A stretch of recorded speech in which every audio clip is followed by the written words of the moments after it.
Kementerian Keuangan mengimbau seluruh wajib pajak untuk segera melakukan aktivasi akun Koretex. Sistem perpajakan baru ini akan digunakan untuk pelaporan surat pemberitahuan SPT tahunan mulai tahun depan. Staf ahli Menteri Keuangan bidang kepatuhan pajak, Yan Arsal, mengatakan, pemerintah akan melakukan sosialisasi secara masif agar wajib pajak tidak menemui kendala dalam proses pelaporan SPT menggunakan sistem baru tersebut. SPT tahun ini adalah SPT pertama kali kita akan menggunakan Koretex. Tahun depan, tepatnya Maret, kita semuanya yang melaporkan SPT yang belum pernah menggunakan Koretex. Saatnya akan menggunakan Koretex. Yan menjelaskan, aktivasi akun merupakan langkah penting agar wajib pajak bisa mengakses dan mengisi SPT melalui Koretex. Untuk dapat mengakses atau mengisi SPT nantinya, mari kita aktivasi akun Koretex. Itu prosesnya sangat sederhana. Tinggal pakai password sama password Naya. Cuma beberapa langkah saja, katanya. Setelah proses aktivasi, wajib pajak dapat melaporkan SPT tahunan pajak penghasilan PPh tahun pajak 2025 menggunakan Koretex. Sesuai ketentuan undang-undang, ketentuan umum, dan tata cara perpajakan KUP, batas waktu pelaporannya adalah 3 bulan setelah akhir tahun pajak, yakni hingga 31 Maret tahun 2026 untuk wajib pajak pribadi.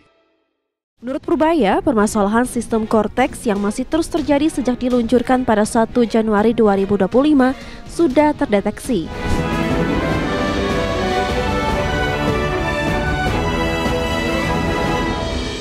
Pemirsa, Menteri Keuangan Purbaya Yudi Sadewa memastikan akan memperbaiki sistem inti administrasi perpajakan canggih milik Direktorat Jenderal Pajak, yaitu Koretex, di mana Purbaya menargetkan proses perbaikan Koretex rampung dalam waktu 1 bulan. Menteri Keuangan Purbaya Yudi Sadewa memastikan akan memperbaiki sistem inti administrasi perpajakan canggih milik Direktorat Jenderal Pajak Koretex. Menurut Purbaya, permasalahan sistem Koretex yang masih terus terjadi sejak diluncurkan pada 1 Januari 2025 sudah terdeteksi, yakni karena disebabkan masalah sistem informasi dan teknologi itu sendiri. Untuk itu, pihaknya berencana akan memanggil ahli IT dari luar untuk memperbaiki Koretex dan menargetkan proses perbaikan Koretex rampung dalam waktu 1 bulan. Saya akan lihat Koretex seperti apa. Keterlambatan di Koretex akan kita perbaiki secepatnya dalam waktu 1 bulan, harusnya bisa. Itu IT, problemnya IT. Nanti saya bawa jago-jago IT dari luar yang bisa memperbaiki itu dengan cepat. Koretex selaku sistem perpajakan canggih baru milik Indonesia memang kerap menjadi sorotan, bahkan bulan-bulanan di lini masa media sosial. Sejumlah error terjadi sejak awal implementasinya pada 1 Januari 2025, bahkan membuat para wajib pajak kecewa. Jakarta, Tim Liputan IDX Channel. Ya, tadi di era Menteri Keuangan yang baru ditargetkan dalam 1 bulan ada kejelasan ya. Kalau kita evaluasi dari penerapan Koretex di era Kementerian Keuangan yang sebelumnya, inisiatifnya selalu baik ya, begitu yang berkaitan dengan modernisasi sistem perpajakan. Tapi balik lagi, transisi ke dunia digital ternyata tidak semudah itu ya. Bahkan dari internal kementeriannya pun ini SDM-nya apakah betul-betul semuanya sudah melek dan transparansinya seperti apa. Jangan sampai justru yang tadinya diupayakan untuk menggencarkan malah jadi menghambat wajib pajak itu sendiri ya. Iya, karena memang yang waktu itu dikritisi adalah dana pengembangannya mencapai triliunan rupiah, tapi memang hasilnya tidak sesuai dengan apa yang diekspektasikan. Akhirnya pelaku usaha kesulitan untuk melakukan pembayaran pajak melalui Koretex tadi, sehingga kita harapkan memang Pak Purbaya ini benar-benar membenahi begitu ya, Koretex bisa lebih andal lagi agar kemudian tidak menyulitkan para wajib pajak ke depannya. Baik, kita bergeser ke informasi berikutnya, pemirsa. Gubernur Bank Indonesia Peri Warjio menegaskan skema pembagian beban bunga atau burden sharing untuk mendukung program pemerintah kali ini berbeda dengan yang diberlakukan saat pandemi COVID-19 lantaran Bank Sentral tidak lagi diperkenankan membeli SBN di pasar primer. Ya, Peri mengungkapkan BI juga akan mengganti istilah burden sharing agar tidak membingungkan publik dan menegaskan bahwa skema kali ini berbeda dengan era COVID-19. Peri menjelaskan bahwa burden sharing saat pandemi diberlakukan karena mempertimbangkan situasi yang luar biasa. Saat itu defisit fiskal mencapai lebih dari 3% dari PDB dan pemerintah kesulitan untuk menjual SBN dengan suku bunga yang tinggi. Dengan situasi tersebut, melalui peraturan pemerintah pengganti undang-undang, maka Bank Sentral saat itu diperkenankan untuk membeli SBN di pasar perdana selama 3 tahun. Dalam 3 tahun ini, BI bisa membeli SBN dari pasar perdana.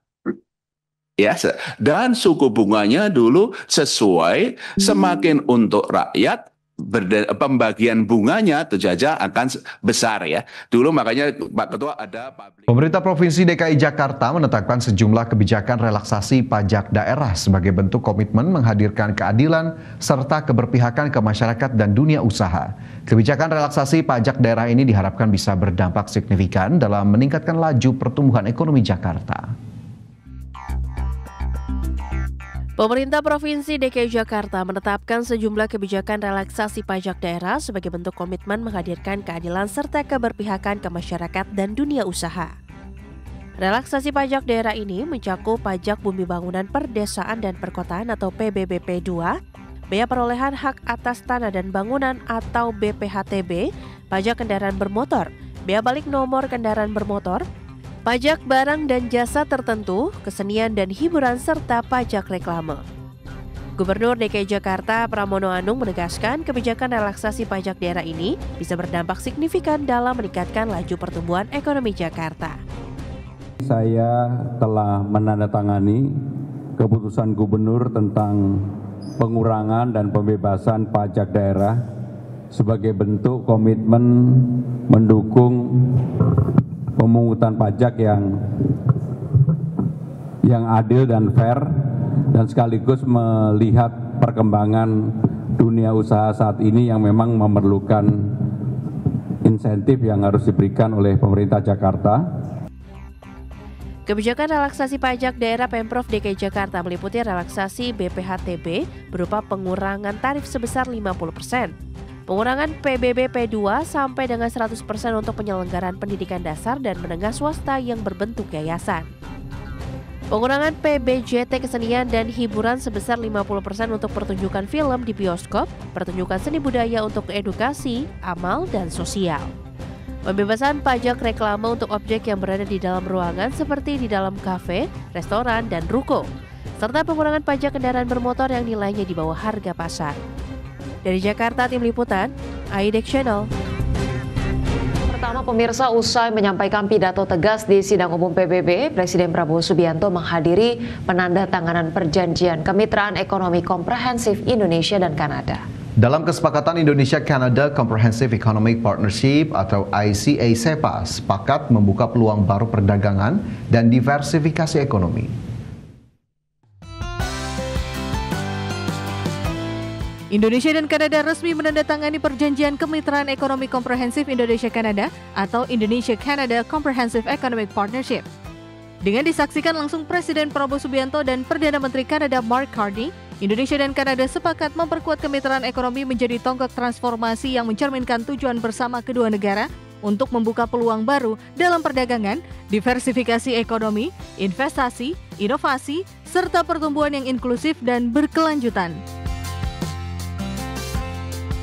Presiden Prabowo menegaskan perjanjian ini akan menjadi platform memperkuat hubungan dagang dan investasi, sekaligus mendorong kerjasama di sektor strategis, termasuk ketahanan pangan, mineral kritis, energi terbarukan, dan ekonomi digital. And today, the signing, I think, of the Indonesia-Canada CEPA, Comprehensive Economic Partnership Agreement, is very, very important for us, very strategic economically, and politically, and so I'm very happy to be here for the signing of the CEPA, and I think this will be a historic moment. It will prove to be a significant milestone. Sementara itu, Perdana Menteri Kanada Mark Carney dalam joint statement menegaskan bahwa perjanjian ini mencerminkan komitmen bersama dalam membuka perdagangan sesuai dengan aturan hukum dan menghormati kesepakatan dagang internasional. Mr. President, Canada shares your mission to build a stronger, more resilient economy at home and in Asia and around the world. And we stand with your commitment, and again I'm going to quote from your remarks yesterday, your commitment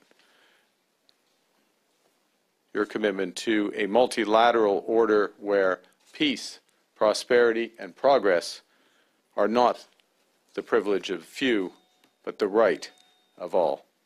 Thank you. Bilateral perdagangan Indonesia-Kanada ini dinilai penting untuk menjaga keterbukaan dan prediktabilitas perdagangan global, stabilitas ekonomi dunia, serta ketahanan rantai pasok. Untuk itu, kedua negara menegaskan pentingnya fasilitasi perdagangan bersama untuk komoditas pertanian utama, termasuk produk agri-food, guna memperkuat kerjasama yang saling menguntungkan sekaligus mendukung agenda ketahanan pangan Indonesia dan perdagangan dua arah yang berkelanjutan. Dari Kanada, Tim Liputan, IDX Channel.